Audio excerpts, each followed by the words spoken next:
Ya'ate, hello. Welcome to Real Native Roots, Untold Stories, a podcast by a Native woman with deep roots.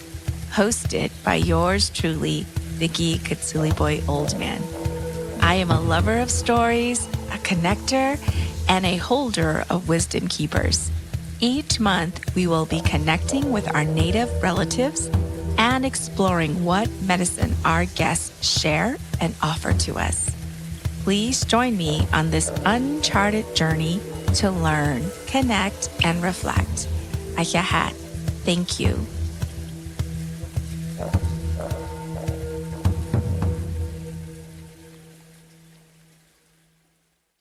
Hello, everyone. How are you today, my beautiful spiritual souls, my people, my followers, my relatives? I hope you all are doing well and taking care of yourself. I just want to welcome our listeners and those of you that are new. Welcome to your new home. I really hope that you enjoy this episode, but also other episodes that we've recorded. So, as you all know, I always try to give you all a little update about what's going on with me. And then I would like to read from a poem from, an Indigenous person or a person of color. And then I introduce our guests. So that's where we're going to go. That's what we're going to do. I'm also struggling with this weird virus. It's just like a dry cough. I feel like I'm trying to cough up a hairball. And so I apologize if I cough in your ear and I can't hit mute on time. So I'm just giving you a heads up. So I have to be honest. I knew today's podcast. I've been thinking about it all day. And I was like, what do I want to tell my listeners about my learning? What am I learning? And I can tell you this whole month, it's been a little overwhelming. It feels like I couldn't narrow down one thing, and I feel like when we're in a learning place, it's hard to narrow down one thing that that you really want to emphasize. So I'm like, well, maybe that's the learning. And so the truth is, this past week, it's been full. And last week has been full. The past 3 weeks have been full. It is so much learning that I'm still trying to process. And so the learning is that, when we're holding complexity, especially when it's complex, we can't rush to try to understand. We have to be okay with letting it be layered, to just let it be and not feel like we have to name it. Because sometimes I think the learnings are like seeds. They're just like there. And when they're ready to sprout, they'll sprout. And so that's what I told myself. I said, you know what? That's what people need to hear too, is that, the learning really sometimes the growth is not as clear and it comes later, and we have to be okay with that. Because I feel like in this world, we have to know the answers. We got to know which way to go. And sometimes we don't know. And the learnings that we get, we have to just be okay and let it sit in our body, let it sit in our bones, and then it'll come. The right learning will come. So that is what I'm going to offer to you all about when you have a lot of things going on, a lot of learning, and it's complex and it's layered. Just let it sit. Just let it sit into your body, in your bones. And when the time is right, it'll whatever needs to come up will come up. So in essence, I feel very expanded with all the learning that I've had. And I'm going to allow Spirit, Creator, Universe to let it all, settle in. And when the time is right, I will harvest the learnings. There you go, people. So I am going to read from a new author. Some of you I've read a couple times. She actually was on my podcast a couple years ago. And this woman is like an amazing great grandmother. And the name of her book is called Wisdom Lessons. It's called Spirited Guidance from an Ojibwe Great Grandmother. and her name is Mary Lyons. Some of you who know me and been following, I purposely try to like read several poems and pick the right one for the guests. This time I asked Spirit, I'm like, pick the right one for Dar, who I'm going to introduce shortly. So this is what Spirit picked for our opening, for our reading today. And I think it's so beautiful. The title of the poem is Return to the Water Gatherings. And it starts like this. There was a time when the gathering of women meant support, laughter, and learning. When did this trust start to vanish? Where has all the trust gone? When did we become so angry with one another? What have we taught our daughters and sisters? Who was the teacher who taught us all about this negativity? I have an idea, and it goes like this. As we wrestle with all the problems of today, as we allow ourselves to carry this craziness, as we forget about those happy moments, we forget all those happy teachings we once learned. There was a time when we all went to the waters and laughed. There was a time when we all prayed for the waters. There was a time when these waters washed away everything. There was a time when these waters were blue. Either way, we have a choice. Either way, we can remember. Either way, we can relearn. Either way, we can start to feel that happiness again. Remember your journey. Remember your mom's journey. Remember your grandmother's journey. Remember your great grandmother's journey. Remember. Warning. Be careful what waters you put into your body. Be careful of the tricksters that are serving you. Be careful of the taste that will entice you. Be careful not to let it change your path. Remember the pure waters. Remember the laughter. Remember the trust. Remember the healing has begun. We will become one again. Ah, it's such a beautiful poem. And thank you, great grandmother Mary Lyons.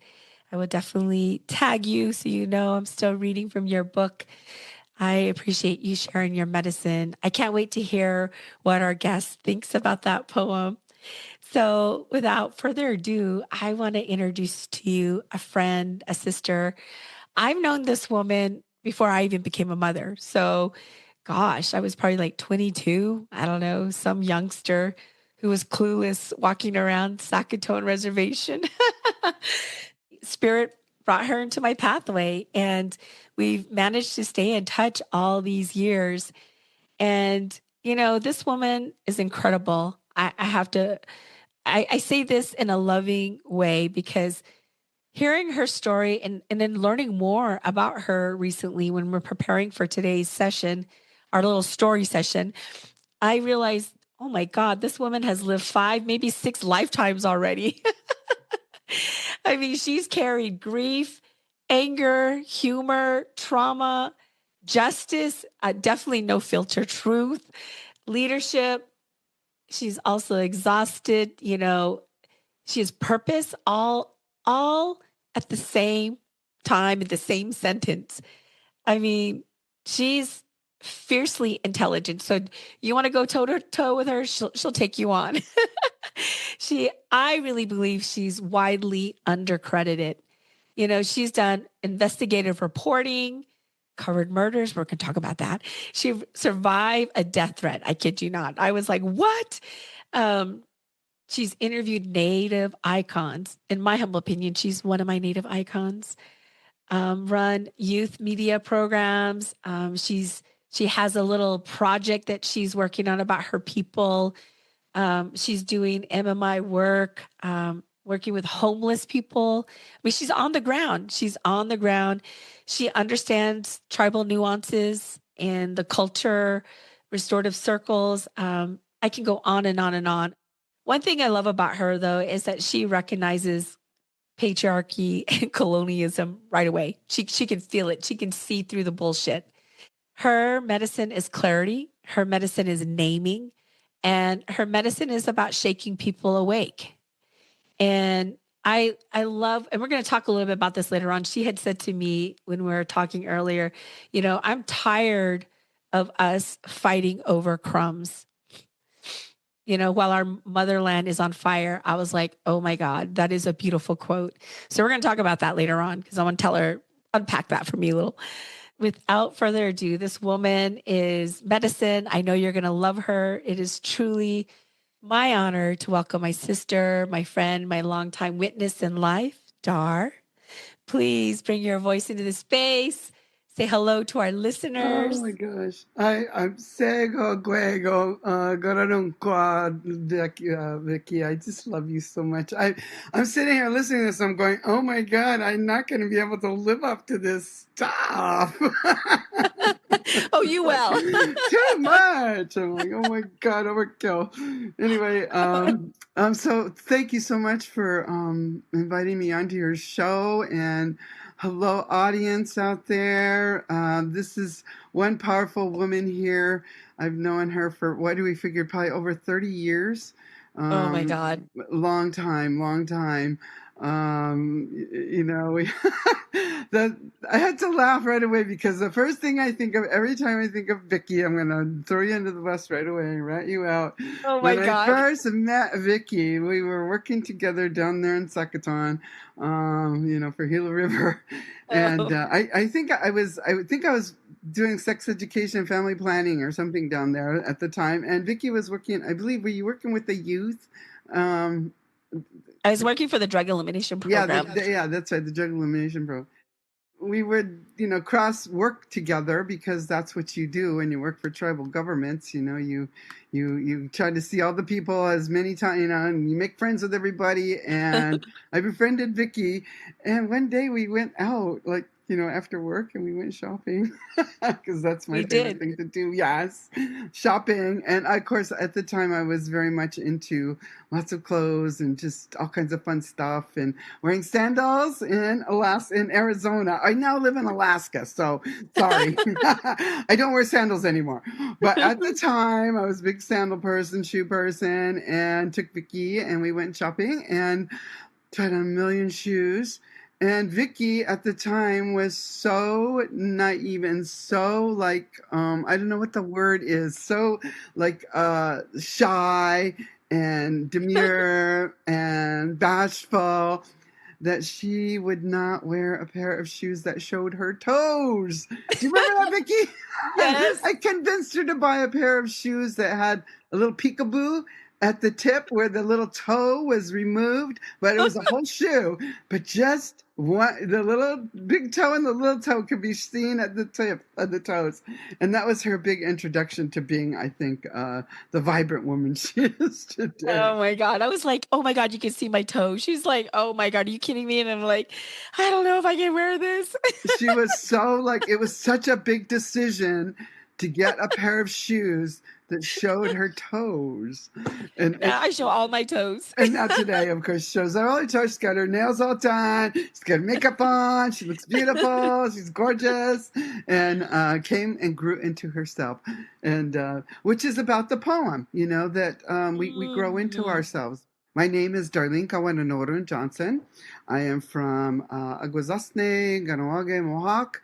I was born on the Canadian side. My grandmother and my mother are from the New York side. We're what's considered a North American dual status border tribe, which is the Iroquois Confederacy. We're all border tribe. So just like the Blackfeet and Blackfoot, like depends on which side you are. They got 2 feet or 1 feet. Uh, our brothers there, the Anishinaabes up there along the border as well. There's lots of us that are border tribe. And so, regarding the water, what I grew up on the St. Lawrence River, so water, of Mm, course, was part of my life. I yeah. moved to Alaska almost 18 years ago, and the reason being was there was not enough water in Alaska and Arizona. It was getting dried up pretty fast, and I needed to get back into the water areas. So I do live on the Cook Inlet, which is part of the Sea of Alaska and way up here, the Bering Sea area, and I absolutely love it. I'm by water, and you said so there was something in the poem about kind of growing into your own, like waiting for the time to be. And the first thing I thought of was my name, because my name is Gawanan. And most of my life, I wasn't comfortable with that name because I wanted a name like the Lakotas have. I wanted to have like a name killer name, or Braveheart, or some kind of really cool. Even Babbling Brook would have been okay. Something that had some kind of excuse me, descriptive kind of name. And that I got Gawanan, and I'm like, what does that mean? What does that mean? It means like endearing words, precious words, beloved words, something that's valuable words. Mm, And I thought, oh, that's a stupid name. I don't like that name. That's just like not cool. And so it wasn't until, I was in graduate school later on, and I realized at that point in time that I was getting paid by the word when I was a journalist. I was getting paid like 25 cents a word, you're a journalist, and then when I became a therapist, I was getting paid a lot more than 25 cents a word, but, I was using valuable words. And so all of a sudden one day, I think I was 37 years old. All of a sudden it's like, oh my God, I get it. My name. And I just have embraced it ever since, because it is a oh, powerful name now for me, because it does describe me. totally. I mean, but I had to grow into it, and I had to understand the meaning of what precious words were, what valuable words were, and to watch your words. So many people in the Western world, they don't value words. And, Mm, in like my language, we don't have a word for hate. The worst thing we can say is, I don't love you anymore. That's equivalent to hate. But in a lot of our indigenous native languages, we don't have these negative words that are in, the Western world and in English.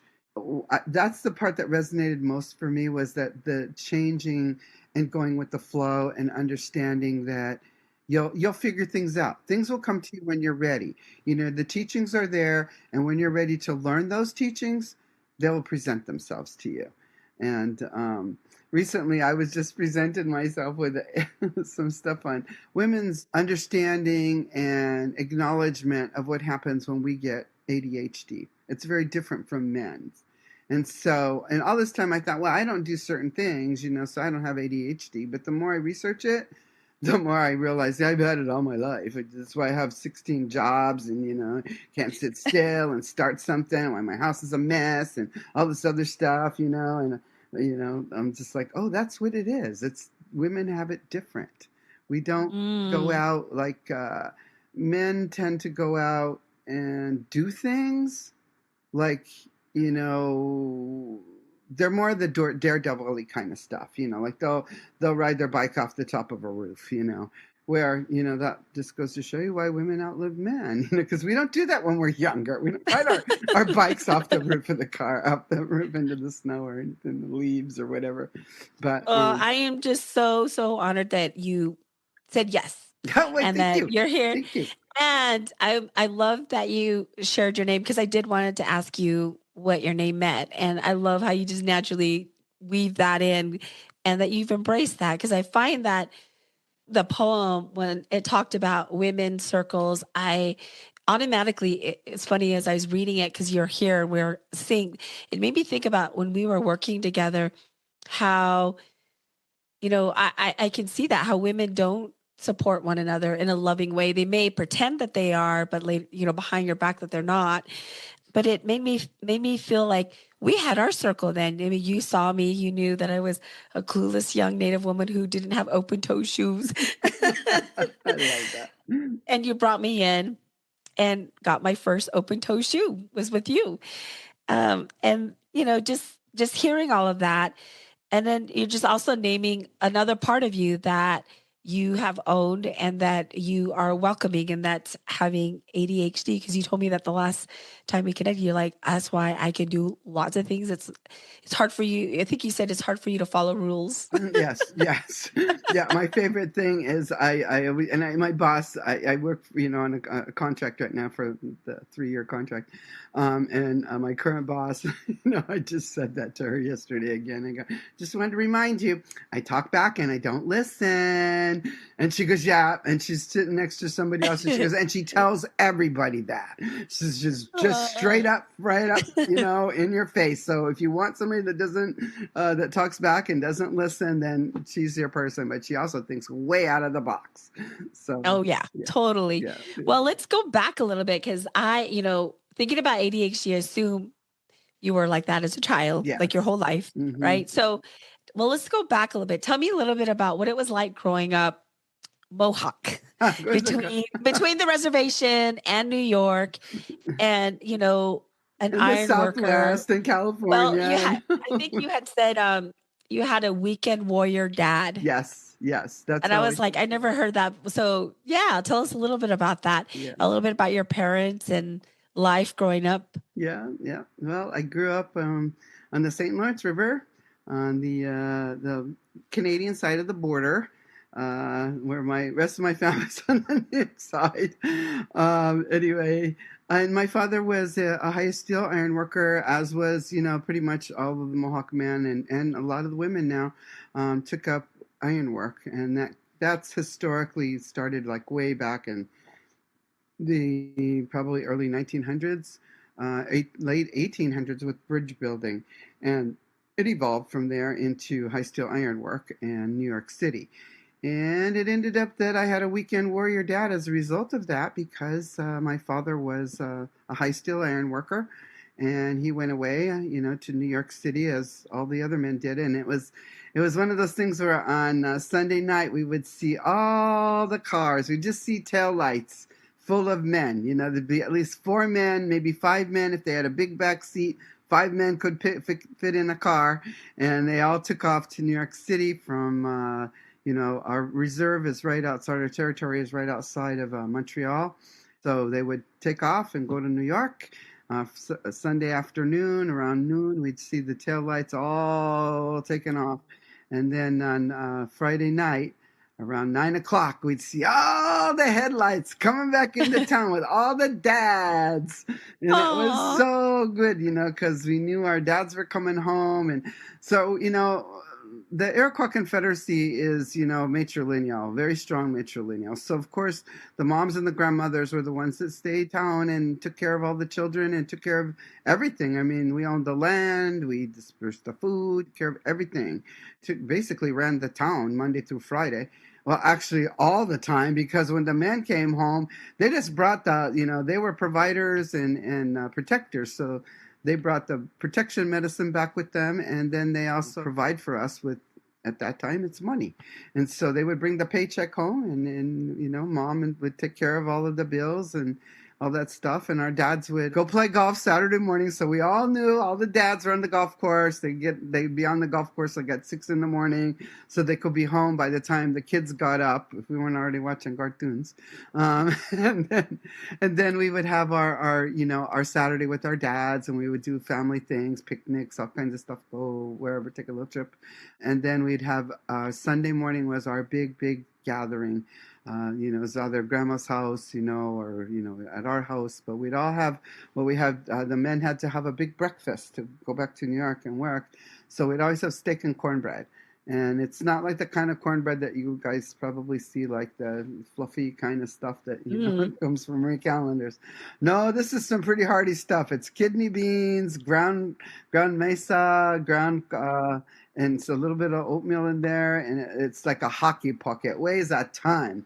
And then you have that with some nice steak and gravy, and some boiled potatoes, and there to go. Oh, Off, that sounds off good. to work. Oh my gosh, I miss cornbread and steak so much. Like, well, I've never had that. it's the gathering too that happens. It's the fact that everybody sits at grandma's house, and every house had cornbread and steak. You're serving all the men and the boys to go back to work. And then, my grandmother, my mother, my biological mother died at a very young age. I was like 13 years old, or not 13 years, 13 months old. Wow. I don't remember my biological mother because I was so young. I was like 13 months old. And Oh, she hemorrhaged to death. She died of an illegal abortion. And so I would have a mother today if we had pro choice back in those days, and that didn't happen. And so I was a child of a warrior father, a weekend oh, warrior dad, and a yay, grandmother Dad. that I lived with, and I had a great aunt that I lived with, my grandmother, great aunt, great uncle, and a mentally handicapped cousin who had severe mental illness, schizophrenia, and so I grew up in that environment and didn't think, and that to me was very normal. And so, when my father decided he didn't want to be a weekend warrior anymore, he wanted to see his family every day. He wanted to come home. He wanted to see his kids. And so he said, "That's it, Beverly Hillbillies. We're packing up. We're moving to Los Angeles, California." And that's exactly what we look like, the Beverly Hillbillies, driving from the res with a baby, crib on the roof of the car, and all of us packed in. Well, me and my mom and my brothers, we all flew. My dad drove the Beverly Hills Hillbilly car all the way to Los Angeles, so he could work every day and come home every night. And so he built the skyscrapers in Los Angeles. He built like Wow. the Occidental Towers, all those big tall skyscrapers in Los Angeles. Yeah, my dad was on those jobs. He helped build those, along with the Vincent St. Thomas Bridge that goes at the Queen Mary. He refurbished her. Lots of stories about ghosts and those kind of things with the Queen Mary. He had, very interesting stories about, Wow. yeah, some real trippy shits that happened there. But yeah, and then I ended up, because of the nomadic nature, I think, of all of us. Then I moved to Arizona. I needed to be around Native people, lots of them. I was tired of Hollywood and all that kind of stuff. So before you tell us about going to Arizona, I love that you named who you grew up around. It was your aunt, your grandmother, your cousin, and then your dad. And I know that you didn't get to, I'm sure you heard stories about your mom. Oh, I lots. Yeah. Yeah. What's a favorite story that you heard about her? And who do they say you're a lot like? Are you a lot like your dad or your mom? Let's see. Okay, the story I remember, about my mother was a story that my grandmother, her, my matrilineal, the maternal grandmother told me was, and I don't know why this sticks in my head. It's just kind of an odd story. There was two of them. One was that my grandmother was a powwow singer and a powwow dancer, and she was also an entertainer in New York City. She was a hairdresser. On my maternal side, I have very opposite grandmothers. So the one that didn't raise me, there was a reason she didn't, was because she was the wild and crazy one, and went off and became a hairdresser. And when she was younger, right after my mother was born, she was part of the Wild West Buffalo Bill show, and she went to Earl's Court, I believe it was, in England, and performed before whoever the royalty was at that time. Wow. And yeah, they took all these natives over there and danced for the Queen of England, and she was part of that. But the part I remember about that whole thing was my mother kept crying, and she was in like a papoose board, she was in a cradle board, and she kept crying. And so they said, well, we're going to record her. And so early on, I guess this must have been, I don't know, probably in the early 1900s somewhere. I don't know I don't even know what year my mother was born in. But anyway, I know it's very long time ago, at least 100 years ago. Her voice was captured Wow. as a crying baby and was used later on in things that England was doing. So I don't even know how. That's the story I got. So that's one of them. The other one was when she was 6 years old, my grandmother had a car. She was one of the first people to get a car. And my mother apparently opened the door and jumped out the door when she was like 6 years old. And she's, thank God the cars didn't move that fast then. She says, so she jumped out the car. She just thought, oh, this is you could do this. This is fun. She wasn't trying to hurt herself. She's just a kid, and like jumped out of the car. My grandmother flipped out. So that's that side. That's the maternal side.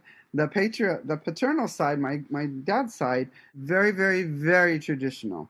My grandmother, well, both grandmothers spoke Mohawk. That was their language. Uh-huh. My on the other side, my father was, we were all brought up, to know the language until I got it beat out of me in day boarding school.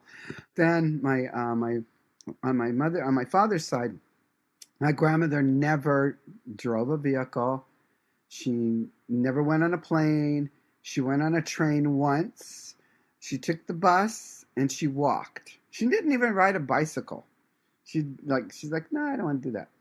So she just walked everywhere, and she had her little cart behind her little basket, and Oh. she'd go everywhere and walk. I didn't like speaking English at all. Taught how, we were longhouse, so we knew all our songs, our dances, our way. Very, very traditional in that way. She beaded, that's how lived. It was she did beadwork. We had a little tourist trap in our community. It was called Chief Poking Fire's Indian Village. and my grandmother had a little table there at Chief Poking Fire's. And I guess when I was a little kid, I used to call it Chief Poking Fart. We're going to Chief Poking Farts. My grandma's like, quit calling him that. But so she sold, and that's how we how she supported all of us was through her beadwork and through her traditional and stuff like that. And then my other grandmother, of course, she was all over the place. She worked a lot in the film industry. She did hair for the film industry in New York City. Wow. And she also, she had her place on the res too. She kind of was a weekend warrior woman because she was gone most of the weeks. And then if there was something happening back home on the weekend, she'd come home. We went to Coney Island, and we did a lot of fun stuff with my grandmother in New York, and then my grandmother in Canada, which is who I stayed with, was where I learned all of my teachings, my values, and all that stuff. The prayers, all those things came out of that side. But Ah, yeah. that helps explain Dar. Yes, in a nutshell, pretty much, because it really is. I mean, the crazy side of me, I can see clear as day where I got that, and I feel it, and I love it. And my grandmother and I, when she come get me because I wasn't allowed to really hang out a lot with her until I was a teenager. And I understand why, because when I was a teenager, her and I just ripped up New York City, the rotten apple, Oh. and I learned so much from her, a lot of streetwise stuff, But then I go back home and get my grounding. Back in the longhouse, I was back in the prayers, I was back in dancing, back in singing, back in knowing, what was right. Well, my other grandmother knew that too, but she liked alcohol a little too much. And so did I at the time. And so, we like to party together, where the other grandmother never drank a drop, never smoked a cigarette, nothing, just straight as an arrow. And so I have this juxtaposition personality where I can be very, very, very intense spiritually and healing and all that stuff, and then I can go off on the deep end real easy. But I don't drink and drug no more, so it's a different kind of going off on the edge. It's more like jumping out of airplanes, which I did. So I Oh. get more into the risky stuff. I love that you name all those things because the world has changed so much when you think about our grandparents and our great great grandparents, right? It's so different. And now we have to navigate in different scenarios and back at home on the res Hmm. or community, because I know that we don't have all reservations. Right. And also when we are working in an urban setting or a rural setting, to earn the lettuce, Yeah. so to Oh, speak, yeah. Get that cabbage. right? Get that cabbage. And you're getting ready to tell us about, as your dad moved you all to LA, and Mm-hmm. you're you're like, I want to be around more natives. So you went to Arizona. Mm-hmm. So you lived in New York, California, Arizona, Alaska, and I'm sure other places. Yeah. Which place do you think taught you most about yourself? I think Alaska has. Alaska kind of brought everything together. like all the places I'd lived previously and all the experiences and all the indigenous people I'd worked with previously in my travels and on my journeys, they all came together here in Alaska, which I did not expect. It just surprised, first of all, it surprised me that I didn't go back, because what I did was I came up here in let's see, when was it? 2009. I came up here, and it was the bottom of the economy fell out in Arizona. At the time, I had a business that had been hit very, very badly by the economy in 2009 in Arizona. I had chose to hang on to that business and not heed the warnings of like, hey, this isn't good. I have 2 master's degrees, and worst case scenario. And the business I was in was not utilizing my education; it was something completely different. And I thought, well, I will just go back. I got degrees. I can always go back and get a day job. I was in the construction industry, which was completely different for me. So I thought, well, there's always going to be buildings that need to be built. There's always going to be stuff. I kind of took the chip off my dad's block, which was I grew up in construction. And I thought, well, this is something I haven't done yet. Let's do this, And so, it was my business partner was Brent Bruel. Do you remember Brent from Gila River? He used to be the community planning manager. He ended up being my business partner in the construction. Really? Mm-hmm. I had Yep. no idea Yep. about Yep. that. Somebody from and he was Nishnawbe from Turtle Mountain, Chippewa. And so anyway, he was my business partner.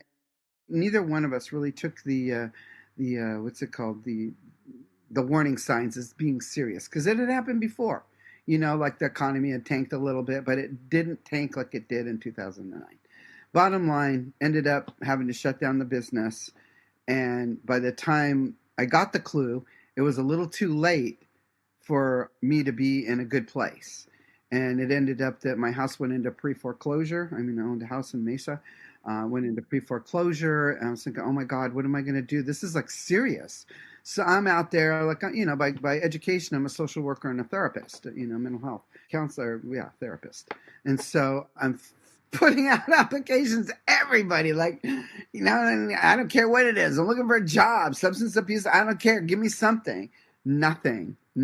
Wow. And, each month my house went further in debt. And so a cousin that had taken a summer job up here in Alaska, working for the Department of Fish and Game, calls, and she said, hey, I got to go back down to Arizona myself. She lives in Havasu. She says, I got to go back down there, and, I need to do some stuff down there. I can't stay here. Do you know anybody that could take this rest of my job? And I said, what are you doing? And she says, well, she says, I work for Fish and Game. I'm up here working at the salmon industry. And I said, I don't care. No shame in my game. I'll learn whatever it is you need. I'll do it. And so I filled in an application. She gave it to her boss. A week later, he calls. He says, hey, I just need you to get a one-way flight up here to Anchorage. We'll get you out to the village. We'll get you out to Bristol Bay. We'll get you in, we'll get you in a dorm. We'll give you a vehicle. We'll give you everything you need, plus a good salary and guaranteed overtime. I said, okay, I'm on it. Wow. So I sold the money, went up there, came up here, and thought I was just coming up here for 3 months. Me and 2 bags of clothes. Wow. And a house sitter in my house in Arizona. Here it is, 17 and a half years later. Wow. My 2 bags have turned into a 2-bedroom apartment. I now have a rental in Mesa, Arizona that's, been rented out for many, many years. And everything started coming together. Everything here, like all of the things that I didn't feel were connected in my life in the lower 48 or Canada, North America, basically, started to fall together here. I found out who I really was. And it was the people. The people here are very, very different. I've never lived in any state or visited anywhere where the people are the way they are here. And it's really hard to describe. I was just going to say, tell me, what does that, It's what does kind that of mean? we're a live and let live state, which means everybody buys, everybody minds their effing business up here, for one. Like, when you're on res territory and everybody knows everybody's business, and it's like, just stay out of it. It ain't your business. It ain't your business. Stay out of it. I can't fix anything if you're bothering me and in my business, you know? So up here, it's like live and let live. Everybody up here, as long as you're not messing with their rights or messing with their family, you know, they don't, and you're not getting in their business, they stay out of yours. That's supposed to be the way it is, right? You know? And, but the other part of this is the minute you make a phone call and you need help, you get 50 people running to your aid. Wow. You don't have to ask twice. I don't know how many times I've gotten, you know, a flat on the road. We have winter for about 6 to 7, you know, months. We're in snow or ice or hail or rain or something. You know, we only got like about 4 good months, but those 4 months are golden because they're almost 24 hours of light, so it's golden. But yeah, you know, like you get something happens on the road, and it's like the first car that drives by pulls up in front of you and goes, "Oh my God, I saw you pull over. Are you okay? Do you need a phone? Do you need gas? What do you need? Do you need a ride? You know, do you need somebody to sit here with you until somebody else comes?" And you don't get that too much in the lower 48. When you do, you're scared because it could be a stalker. I mean, I work in victim services right now, with law enforcement and stuff. And so right now it's like you don't know what you're going to get if you're on the side of the road and somebody pulls over. But I'm very, very safe here. Very safe here. And everybody just minds their own business. And I really appreciate that. Nobody's getting into political wars here. Nobody's talking about this one versus that one. Of course, we're being bombarded with it, you know, because that's what the internet does, you know. But Mm-hmm. in terms of you talking to somebody in a grocery store, the first thing they're not talking about that. They're talking about, hey, you know, do you see the 6 inches of ice underneath the 15 feet of snow you were on right now, you know? Or they're talking about fishing, or they're talking about moose hunting, or they want to know if you would like some wild game. How's life, you know, kind of thing. It's a very, very different. And I was just in Arizona like a month ago, and California as well. My mom still lives down there, and it was like after 3 days, I'm like, can I get back home? Can I just go back to Alaska? I'm hearing too much stuff that's not making me feel good. So yeah, the whole finding thing is like I found my place here, Mm. and yeah, it's north of 60. So, I'm glad that well, I feel like it seems like the older we get, we start to really see like a thread in Yes, like, yes, our teens, our 20s, our 30s, our 40s, our 50s. And then, the thread gets, I don't know if it's stronger, but like, I guess I'm trying to say we start kind of like how we introduce ourselves. You told folks how you met me, and I was clueless a little bit, right? And like, well, now Vickie wears open toe shoes and, wears makeup and wears her nails are red now, right? And so it's like you become more trusted in who you are, and things make sense from the past. Like, oh, that's what that lesson was about. I didn't know, or I was still, I wasn't done yet. We're talking about like pizza in the oven. I was taken out too soon, right? I didn't learn the lesson. So even like I think about my mom. My mom lives with me, and we have conversations. And sometimes I could see she still hasn't learned maybe a particular lesson yet, and so we're still growing, even when we're elders. So I'll look forward to checking in a couple more years. What else have you learned about yourself, Dar? I know. But one of I think you hit the nail on the head. Really, it's like all of a sudden, I don't know how to put it. I'll just put it straight out there. At the age I'm at now, that at my young age that I am right now, all of a sudden I realize there's certain things I just don't give a shit about anymore. They're not important. Yeah. People are important. Life is Mm, important. snaps to Love that. is Yes. important. Giving Yes. people an opportunity to heal their wounds and Ah, giving them the tools to do those and not have to pay $300 an hour to somebody that really doesn't care about you because they don't really know you. They're in the business to collect the money, and that's how it is. And what I do and what I believe in my life right now is to give people the tools and give them freely, because going and ordering words basically are to give things away. And in our culture, that's how we define wealth and richness, is how much Yes. we can give away, not how much we can hoard and gather and be greedy about. And that's the same way I feel about healing. I'm a therapist, and I work in MMIP, and I work with stalking and human trafficking and all these things, victim services. And I see so many people that are sending things in your email and in your, voicemail, all this stuff about, oh, here, join this, be certified in this, do this, do that, and you can make all this money. And then they're asking, even these ADHD tests, they're like, okay, at the end, put your email address and we'll give you a quote on how much it is for. And I'm sitting there thinking, no, we got messed up because of colonialism. In the first place, the whole boarding school thing just contributes to what we're dealing with today. And yet somehow or another, like now, it's like, oh, we have to pay to get well. Right. It's like, no. No, we're not going to pay to get well. We have people like me and you who give to our communities. Sure, we make a living on some of it. I usually charge the Western society a lot, so I don't have to charge the Native society anything.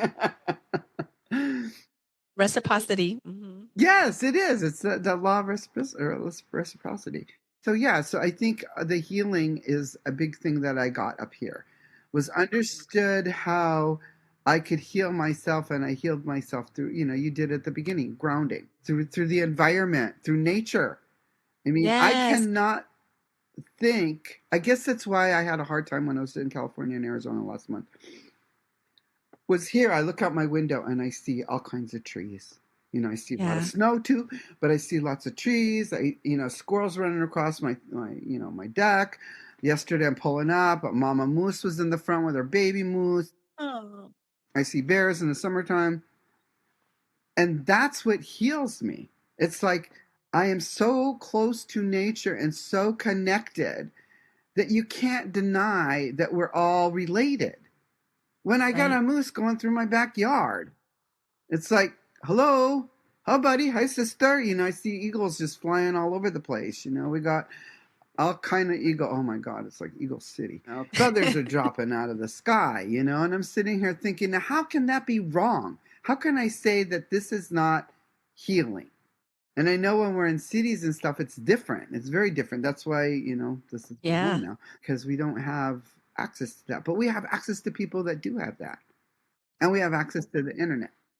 I love that you said that because, I've been on this healing journey myself for a couple of years. I would say the past 7, 9 years. But I've heard from different teachers.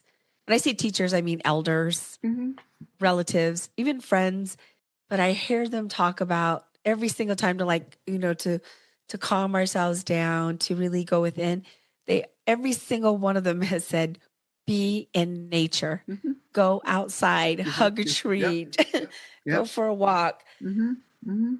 They said that nature is so healing. And, when you really think about it, our relatives, our ancestors did that. They were always outside Yep. doing something. They were in nature. They were working with the land, Mm-hmm. with the plants, with the animals. They were really on with the whole ecosystem. Mm-hmm. And now it's very disconnected. Yep. And, you know, so I'm so glad you found a place where you healed, you're rediscovering who you are, because I don't think you've ever really not, you just had to find it in a Mm-hmm. different way.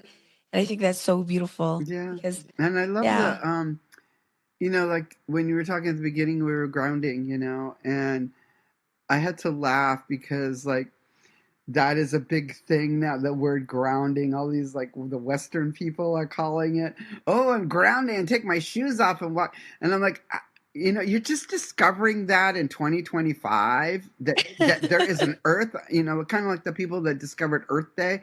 It's like, oh my God, you discovered there's earth under your feet and that you're connected to that. And that the good way to do it is take your shoes off and just feel it. I'm like, oh my gosh, I just blows my mind that this is a new thing. It's like, no, it's a million-year old thing. So many things, even like smudging. I talk to people about that. Well, speaking of how how you're hearing people, getting information about I'm glad some they're of our getting it they're finally. getting it, right? Which kind of leads to like media, journalism, truth telling. And I was so surprised because you were like naming all these people. I'm like, how do you know that person? What did you do? And how did you get in that field? I was so surprised when you told me you used to work at Indian Country and how you landed that job. And yeah, I was like, I thought I knew Dar, but I guess I didn't. And so you did investigative reporting. Yes, I You did. Yeah, you covered murders. I yeah, was like, "Oh my God, you even survived a death threat." yeah, yeah. I I mean, did. I did. what did that time teach you about telling Indigenous truth? Oh my gosh. I think that the story that got me into journalism was a story about Tony Romero, who was a Chumash elder in Santa Barbara at the time for the Chumash community, and he had murdered his wife. But I knew him, like I knew him for years, and knew him as his role as I knew his wife as well. And when that happened, it just freaked me out. Just freaked me out. And I thought that that story needed to be covered. And like the Uh-huh. Ventura paper had said, da da da, Tony Romero murdered his wife, blah blah blah. And I called them, the paper up, and I said, I know that man. I know Uh-huh. him. I know him in a different way. I don't know what happened, what caused him to do what happened, but they'd gone down to the beach. He was, the part of the beach that they were at was, I think, Goleta area, something like that, in Santa Barbara, and you could drive down onto the beach. And so they went and drove down on the beach, and I don't know, nobody knows what transpired in the vehicle, but apparently an argument started, and I believe it was a jealousy thing. I don't know if, she was having an affair or he was accusing her of one or whatever, but the suspicion was it was around jealousy of some sort. And he had a handgun in his vehicle, and I guess it was under the seat that he always carried because a lot of people, carry weapons, for their own protection. And I guess he had pulled that gun out and shot her in the head, and she was killed right away. And then he drove the vehicle straight to the Santa Barbara Police Department, or the Ventura one. I can't remember which one. It's been a while. But he drove right to the police department and walked in there and said, "I just shot and killed my wife." And he turned himself in Wow. immediately, and and that was it. And so I just felt that his story needed to be told in a way that, yes, murder is wrong. I don't condone that in any way, shape, or form. He got what he deserved. However, the person behind that was not the person that I wanted everybody to know. That he'd helped the community so much and had done so much wonderful work. It's just, you lose your shit, you lose your shit, and I guess that's what happened. And so, yeah, as a result of asking the paper to please go a little bit deeper into the conversation, they said no. And so I reached out to Indian Country Today at the time. I reached out to Tim Gallego. He was the person at the time, and his editor called me back and said, "Hey, write the story." So I wrote the story. That was my very first introduction into Indian Country Today and investigative journalism. And then I did a couple other stories on different things. And then I did one on the environment. And that's where I Mhm. got the death threat. Somebody told me that Wow. I would be found. It was in the day before, what do you call it? Before voicemail on your cell phone. You had a little tape recorder at home with a little cassette, and somebody would leave a message there, and you had to play it back. And so that's how long ago this was. And I came home one day from doing an interview and story, and there was a death threat on there, just basically saying, "You say one more thing about this story, and you will be found. You will not be found." That's what you will not be found, but you will be left, basically face down in the desert. You'll never be found. And I thought, oh, okay, maybe this isn't for me anymore. Wow. Because obviously they had my phone number. They also had, and they said they knew where I lived. So it was kind of, maybe I shouldn't do this. So rather than leaving journalism, because I really liked the idea that I had going and Odo and money for saying nice things, I asked them what else I could do. And so then I was switched over to arts and entertainment, which is where I stayed the rest of my journalism career, was in arts and entertainment. So that's when I got to meet people like, Jackson Brown and, Neil Young and Tammy Wynette, Jackson, or what, Johnny Cash. And I knew all the native people, all the native Oh my actors, God. and actresses like Wes Studi, Graham Greene, Rodney Grant, my cousin Alex, just like everybody. And of course, all the Alaska, Arizona people. I also knew, like Keith Cola, the Casper, all of the music people, and Oh my got God. into that whole thing. And I kind of found my little niche there in Arizona in the arts and entertainment field. And That's totally your niche. Yeah, that's when your that was my grandmother's other, yeah, vibe. it's my grandma Frances was her name. And I used to Yep. call her Granny Franny. So that's the Granny Granny Fanny's Franny vibe. side of me. And the other one Yep. is, we didn't even call her by her real name, my Grandma Johnson. Grandma Johnson was just Grandma Johnson. There was no first name attached to that. And then there was Granny Franny. When you're naming, you're telling me, I couldn't believe it. I'm like, how did you get there? How did you know these people? So Yeah. the other related thing that I wanted to, there are two more things I wanted to mention or have you talk a little bit about. It's kind of media related, is and feel free, you don't have to respond to this, but I wanted to put a plug in about something you've been working on for a while Hmm. now, like for decades. It sounds like Yeah. this Oka crisis. Tell us why that story matters right now. Oh my gosh. Yeah, I've been working on a script for quite a few years, but it's like, it's one of those things when you write about your own community and something that actually happened in your community that's very sensitive to everybody, not just the Mohawk Nation and Iroquois Confederacy, but for all Indigenous people as well as North America, all of Turtle Island, the Canadian government and the American government. It's the Oka crisis of 1990. And the script I'm writing about is more about, it's based on that, but the fictional part of it is a story about two ironworkers, and it kind of starts at the Twin Towers kind of thing. Ironworkers are up working on the building, and this is what really did happen. When the towers were hit, our ironworkers, were on the buildings around the towers, and they were the first ones to run down and start trying to get people out of there. Wow. They know the structural integrity of buildings and what you have to do because they're building them. They know exactly what they're Yeah. doing. And so they went, and did that. So I think that right after 9/11, that's when I started to really think about it because that just triggered me.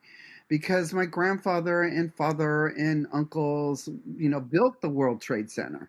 And then it's the next generation that went and, cleared out all the bodies and basically, took care of what happened afterwards. So I started to write this because it kind of juxtaposed against these ironworkers on a building when the tower goes down. And then going backwards in kind of like a flash kind of thing. Because when Indigenous people, we have to incorporate our history with a lot of this Yep. stuff. So we go back to like another time when we had Uh-huh. longhouses, and how longhouses were, vertical. Or no, not vertical. They're horizontal. Sorry, longhouses are horizontal. So they run along, the plane of the earth. And then when we got into the bridge work and ironwork, we still build longhouses, but now they're built vertically. They just flip. I thought, oh wow, let's incorporate longhouse into this because now we have the vertical longhouse and we have the horizontal longhouse. One's a Mm. skyscraper and one's a place for spirit, and for strength and healing and empowerment and community. And so that was kind of the beginning of it. And then of course, the Oka crisis was in the middle of that in 1990. That happened, and that was actually when the whole North America had their vision in their eyes in the Middle East and the Gulf War. And we were having our own Gulf War, but it was GOLF War, when we had a rich family, kind of like people that like around Scottsdale area, like, because I can relate to that, or Beverly Hills, or these, like, hoity-toity Western society kind of communities that are very entitled and feel that they can just do whatever they want. In the wee hours, in July of 1990, decided that they were going to go ahead and reclaim and extend a golf course, a 9-hole golf course into an 18-hole golf course. And they hired private contractors to start to go in and dig up some ground. Well, that was our burial ground. That was it. That was the end of it. War had started all over again. And so we went under a military siege for 78 days. The United States government, the Canadian government, we had the U.S. Army, we had the Canadian Army. The Canadian Army was landing on our Tekakwitha Island and threatening people. Our Grand Chief was trying to hold back all of the warriors, because all they wanted to do was beat the shit out of the military, because they had no right on our territory. And then I look again and speed forward a little bit forward, and then it's almost repeated again with DAPL, with the Lakotas, and so, I keep seeing these patterns, and this is not stuff that happened in the 1800s. Yes.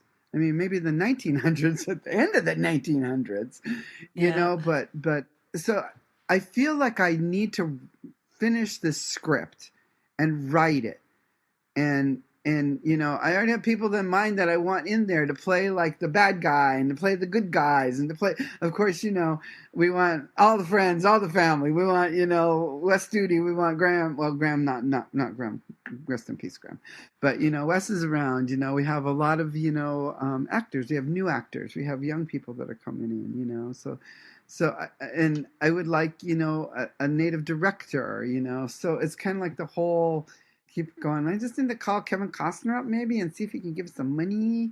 I don't know. Him and maybe George Lopez, or I don't know who else I could ask for some money. But obviously. But I think as Indigenous storytellers, we need to make scripts. We need to write screenplays. We need to show our stuff.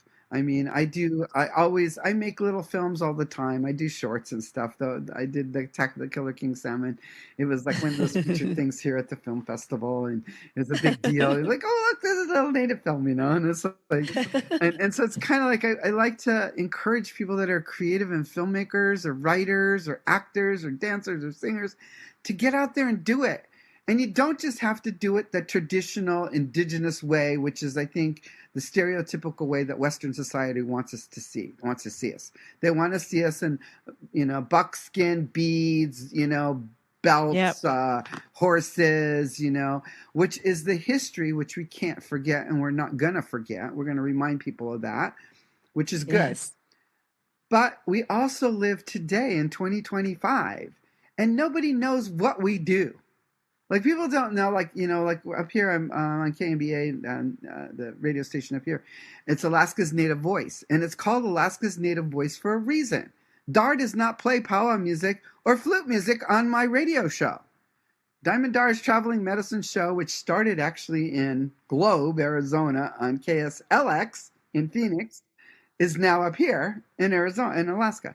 And same thing I did down there. I didn't play powwow music and didn't play flute music, because there's lots of genre, lots of radio stations, lots of outlets for powwow music and flute music.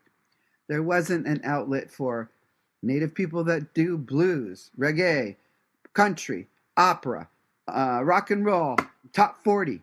No place was playing that. Now, so what's the radio station name so people can find it? Oh, it's KNBA. And it's Alaska. And Alaska. And right now I'm on hiatus at the moment because I got too much on my plate right now. But I am on their board, and I'll be going back on the radio probably sometime in 2026. I'm gonna reformat my show, but it is called Diamond Dar's Traveling Medicine Show, where music is the medicine of my soul, and I'm Diamond Dar. And those of you who may know Derek Miller, Derek Miller wrote the song, the theme song. Music is I medicine. love Derek Yeah, Miller. that's I my love his that's my music. theme song. Music is medicine. Yeah, and Derek and I are, Really? you know. Well, I want to meet Derek. Oh, you want me to hook you up with him? Maybe you can, You want to get yes, him maybe on he the can show? be on Yeah, my I can get Derek on podcast. the show. I love his music. Yeah, no, Derek is Yes. it's rock, and that's what I grew up with, and I really am kind of partial to the rock native musicians, like I play a lot of them, and but I play anybody and everybody. I just don't do the powwow, and I just don't do the flute. I love it. But I think it's every other important. genre of music, I mean, spoken word, I don't care what it is, it's the mixture, we play it. And I have, oh my God, I have 18 Banker boxes of CDs in my house right now. That's my library. I actually hold the library of Native American music for Alaska. Okay, so when you come to New Mexico, I got to connect you with my friend because she loves music. We'll talk about it Okay, later. But yes, I'm always, so, yeah, folks, did I'm, you? anybody got CDs or anything? Or Oh, she's got oh CDs. my God, or even just MP3s, I don't care. Send them to diamonddar@gmail.com. That's diamonddar@gmail.com. Any music, anything There you like that, go. MP3s out there, listeners, go ahead. I listen. I just gotta be able to Well, dance. thank you so much for talking about the scripts because I wanted to mention the media element of your work. And, so you've been in different parts of the country. You work for a whole bunch of different tribes. You work in different sectors of of different tribal communities. And so you've got to see systems, how the political factor affects, the community. And one thing you had said something in our prep session that really just landed with me. And I was like, oh, this is a beautiful quote. And you basically are saying, you know what? You were talking about tribes fighting over crumbs. Hmm. Well, the government took the whole loaf. Yeah. I would love for you to unpack that, but it also made me curious about, well, what does traditional governance look like? How's that different from the systems that were imposed upon us? Yeah, I always use that. It's like I always tell people, like the tribes, the federal government throws out breadcrumbs and expects us to just go scrambling. And we do. We actually do go after the breadcrumbs. The bottom line is we own the loaf. That's our loaf. That's not their loaf. That's our table. And when they say, oh, we're going to invite you to the table, excuse me, thank you. I own the damn table. You don't.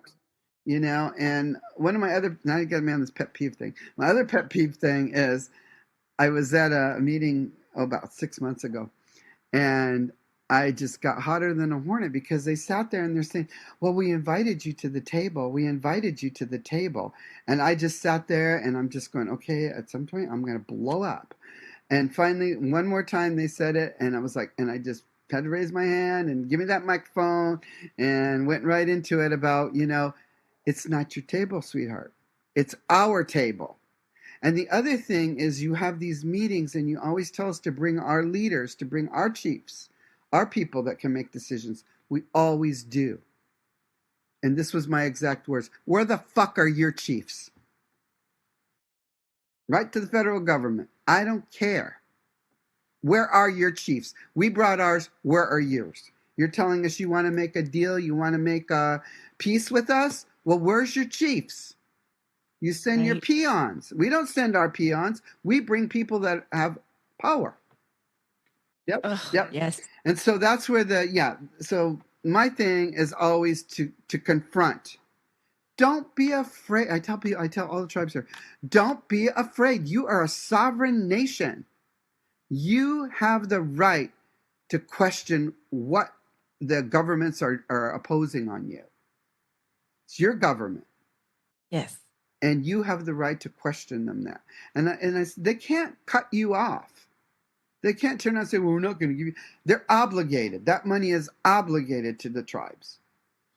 And we've just been taught by the federal government over many, many years, to just roll over and go, okay, scratch my belly and give me some more breadcrumbs. No, we want the loaf and the table that belongs to us, and we're not going to stop until we get it. And so, nothing else. That's mine. my encouragement to everybody. Well, I appreciate you naming that because it also made me think about fear. Yes. Oh, that's it. We're afraid. We have been colonized. We were never fearful. Never. I mean, what was the worst thing people used to do? Like, we didn't even kill our enemy. The most humiliating thing we did was we count coup on them. I mean, we could kill them. We got that close to kill them, but it was more humiliating to go, ha ha, tapped you. Nah, nah, nah, nah, nah, nah. I could have killed you, but it didn't. Nah, nah, nah, bye bye. That was, and so we need to count coup on the government. They've been counting coup on us for years.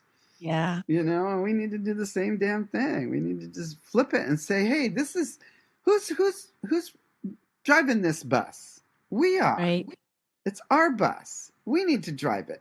But the fear that Yep. the government, and of course this current administration, is not exactly very friendly at all to Indigenous people, that's got to stop too. It's got to stop for everybody, not just Indigenous. Everybody's understanding. Yeah. And I also think it starts with like the individual. Yeah. Because I'll just use myself as an example. I'm going to put myself out there. But my younger years, I didn't want to rock the boat. I just want everybody to get Yes. along. Yes. And I Yes. remember my friend Kwaizi told me, he's like, Vickie, sometimes you got to rock the boat. And I'm like, well, I Yeah. don't want to rock the boat. He's like, it needs to be rocked, Yeah. Yeah. And I think of course, the older I got and the more confident I got about understanding the systems and understanding, oh, this is how you Mm-hmm. play chess. you Yeah. know, Yeah. it's like making moves, but also like, well, who made up the rules? It's like questioning those Yes. that Yes. like Yes. who made this rule? Yeah. We can change the rule. We don't have to follow the rules, Yeah. Yeah. Yeah. We can totally shift Yeah. that and we We, just get set in our ways. And I think part of it is experience, age, but also really trusting ourselves. And and if you can get a group that all feel that way and align, it's easier when we're aligned, which leads to the next core message. The next core message that I really want you to name is that if there is one thing that you want our people to hear about unity, about collaboration, about lifting each other up, what is that? when I think about that, I think about we need to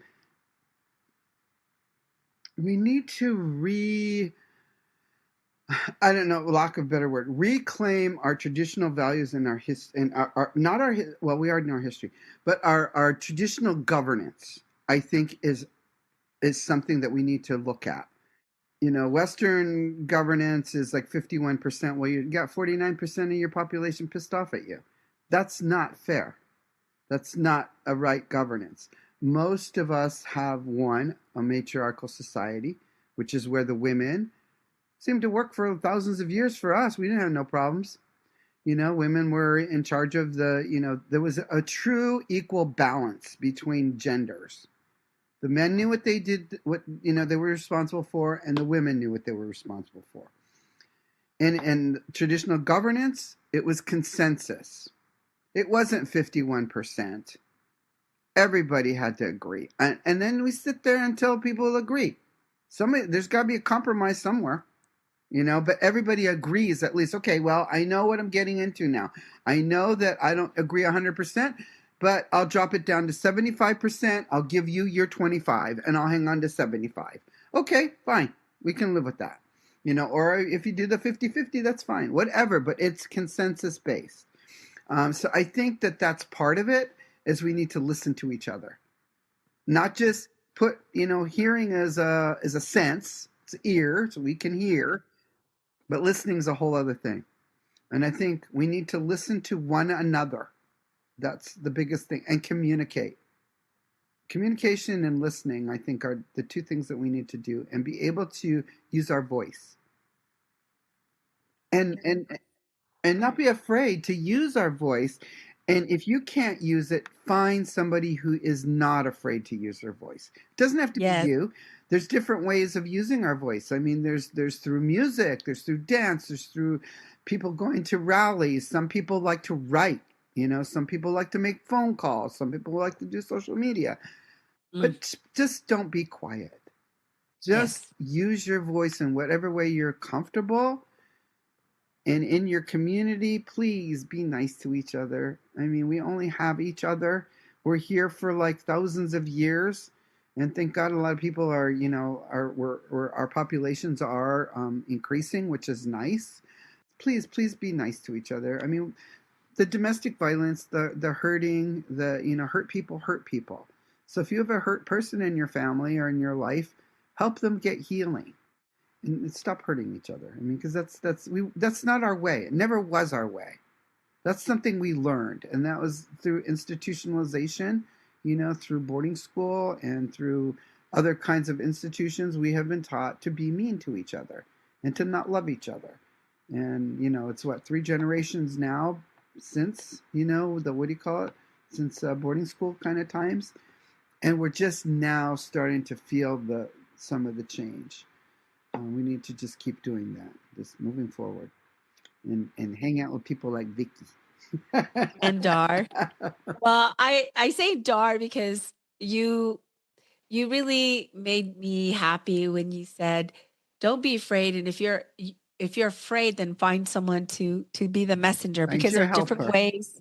Yeah, there are different ways in how you can be a part of it. Because I know when there are a lot of different events happening, some people are about going to the rallies. Mm-hmm. Some people are more about, I'm going to use my platform to, Mm-hmm. whether it's a podcast or your social media platform to voice it, or you know what, I'm gonna do my part to donate financially to help.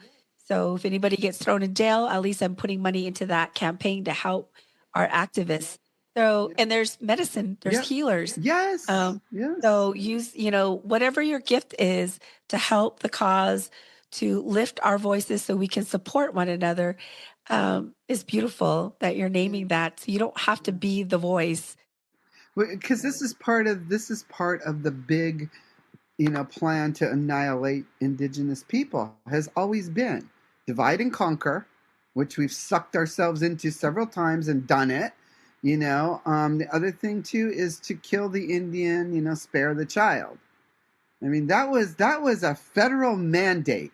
I don't know any other race of people that had a mandate that said kill the Indian or kill the ethnicity and the race and spare the child. Nobody else was told to do that. Yeah. But yet it was done, and we are still trying to fix that. We're still trying to heal that. And so I think it's going to be up to us to do it. I mean, we have to we have to help our helpers, as who says that, Mr. Rogers, find your helpers, whoever they are, because we all have them, and and help one another instead of being the crabs in the bucket that we're so famous for doing, which is, and I see that here in Alaska for real crabs. I've watched them. They really do this. The crabs, they just put them in a bucket, and they can have a whole bunch of them in there because the crabs pull each other back down into the bucket. When one tries to pull a crab, the crab literally, I thought that was just like, something people said until I really, we got a You lot of saw crab. it. Yeah, until I saw Alaska king crabs doing that. And I'm like, oh my God, these are big crabs. And that crab is almost out, and then pull them right back down. And so let's not be the crabs in the bucket anymore. And instead, let's push them. Because the higher we get and the further and more successful we become, those people will come and help us. They will help pull the next one up and pull the next one up. And so I think that that's our responsibility as Indigenous people, is to pull each other up instead of hold each other back. You said so much because I always like to ask my friends, my guest storytellers here, what do you hope, people take away from listening to your story? I feel like you've already given them a lot, but this is an opportunity for you to really just name whatever you wanted to name or emphasize that what you've already emphasized. Love yourself first, because as they say, as Alaska Airlines says, put your oxygen mask on first before you can help somebody else.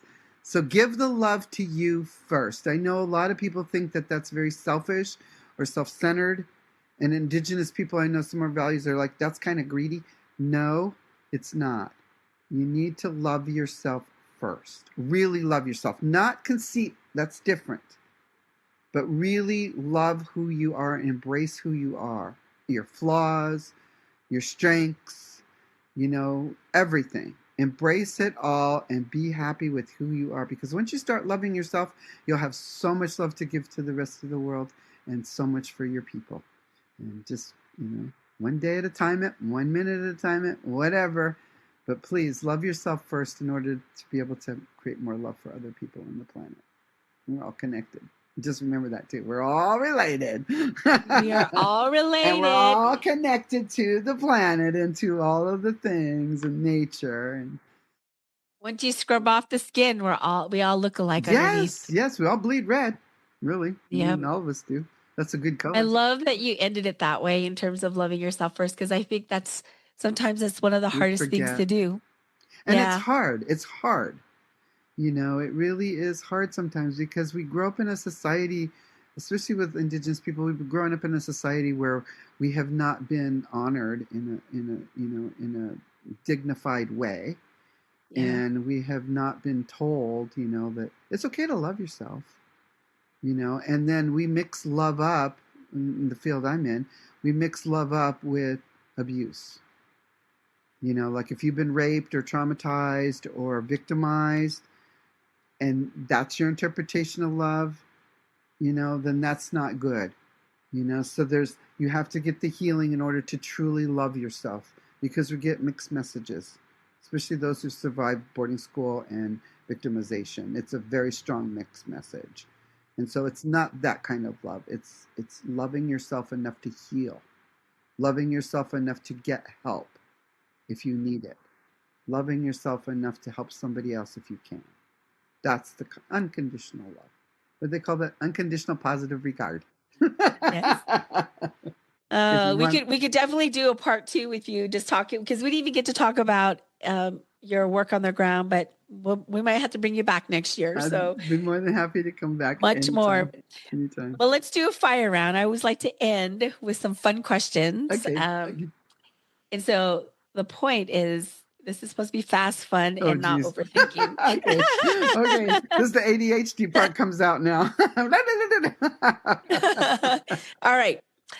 Res or city, which raised you tougher? Res. One word that describes your medicine. One word that encompassing. A native anti-trait you fully own. Oh my gosh. Oh, that I fully own. Cougarism. Cougar auntie. I love it. I have to tell this real quick story. So when I first met Dar, when we were working in Arizona, I'm telling you guys, Dar has amazing legs. I've never seen a woman. Holy moly. I was like, oh my God, look at her legs. Cause she had these nice, like her skirt was like right above her knee, but her thighs and her calves were defined and they were muscular. She had high heels on. I was like, oh my God. So yes, cougar auntie there. Oh my God. Okay. Favorite swear word or one that you use the most? Oh my God. Fuck. A smell that instantly feels like home. Oh my God. Meat pies. Meat pie. Mohawk meat My pie. friend in Wisconsin had made meat pie for me. That was so Then you good. know what it is. Yeah. Yeah. Yeah, yeah. Actually, I'm A thawing job. out meat in the freezer right now, refrigerator right now, to make meat pies today. I just Well, I'll was be over in craving a them. couple hours. All right. All right. A job you'd never do again. Work for somebody else. Work for a company. Assembly line work. Oh my God! I worked 1 year for a company called Ball Corporation. They make the ball, the glass, right? Ball, the what do you call it? Glasses, the for jarring. Ball Corporation. They also make NyQuil boxes.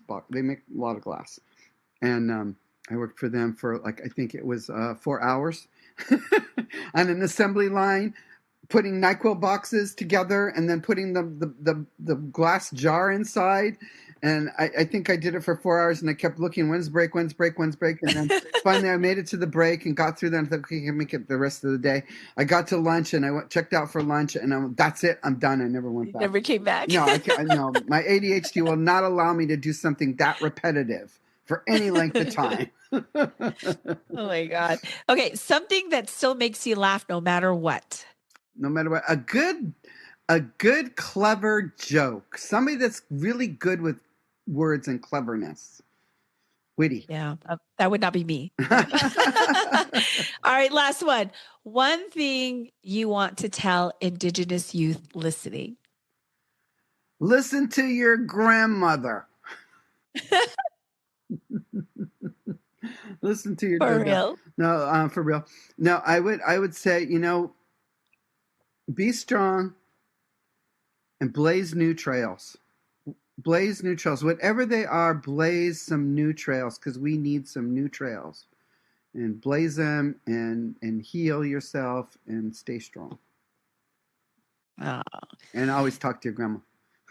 yes, yes, yes. Oh, Dar, I love you so much. Thank you again for just being here with us, sharing your wisdom and your stories, and reminding us of not being afraid and to use our voice and to love ourselves and to connect with the nature, to find out who we are and be okay with that when it takes time, to find yourself. And you're not going to find yourself right away.